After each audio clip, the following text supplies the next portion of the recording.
Floppy drivers మన కంప్యూటర్లోని కొద్దిపాటి సమాచారాన్ని ఫ్లాపీలో స్టోర్ చేసుకోవడానికి ఉపయోగపడేవే ఈ ఫ్లాపీ డ్రైవ్. ఫ్లాపీలో 1.44 MB కెపాసిటీ కలిగిన సమాచారాన్ని స్టోర్ చేసుకునే సామర్థ్యం ఉంది. ఫ్లాపీ డ్రైవ్కి 4 పిన్ పవర్ కనెక్టర్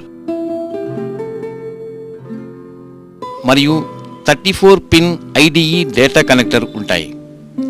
ఇది 1.44 MB ఫ్లాపీ డ్రైవ్. ఇది డిస్ప్లే లైట్. ఫ్లాపీ డ్రైవ్లో ఫ్లాపీ ఇన్సర్ట్ చేయగానే డిస్ప్లే లైట్ వెలుగుతుంది. ఇది ఎజెక్ట్ బటన్.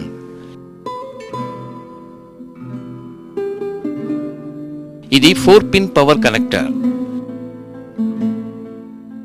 ఇది 34 pin data bus. Zip drivers zip ఫ్లాపీలోని డేటాని కంప్యూటర్లోకి ట్రాన్స్ఫర్ చేయడానికి మరియు కంప్యూటర్లోని డేటాని జిప్ ఫ్లాపీలో స్టోర్ చేయడానికి జిప్ డ్రైవ్ని ఉపయోగిస్తారు. జిప్ ఫ్లాపీ యొక్క కెపాసిటీ 100 MB. జిప్ డ్రైవ్కి 4 pin power connector, 40 pin IDE data connector and jumper ఉంటాయి. ఇది డిస్ప్లే లైట్. జిప్ డ్రైవ్లో జిప్ ఫ్లాపీ ఇన్సర్ట్ చేయగానే డిస్ప్లే లైట్ వెలుగుతుంది. ఇది ఎజెక్ట్ బటన్. ఇది జంపర్. ఇది 4 పిన్ పవర్ కనెక్టర్. ఇది 40 pin data bus.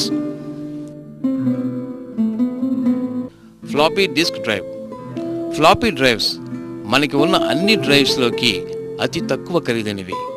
Floppy drive ఎలా పనిచేస్తుంది అంటే, మనం ఎప్పుడైతే ఫ్లాపీ డ్రైవ్లో పెడతామో ఫ్లాపీ పైన ఉన్న మెటల్ లేబుల్ పక్కకు జరిగి magnetic disk read or write హెడ్కి అటు రీడ్ చేయడానికి ఇటు రైట్ చేయడానికి వీలు పడేలా ఉంటుంది. రీడ్ ఆర్ రైట్ హెడ్ పైనే ఎరేజ్ హెడ్ కూడా ఉంటుంది. So read, write and erase options మనకి ఫ్లాపీ డిస్క్ ద్వారా మనం చేయగలుగుతాం. ఈ విధంగా ఫ్లాపీ డిస్క్ డ్రైవ్ పనిచేస్తుంది.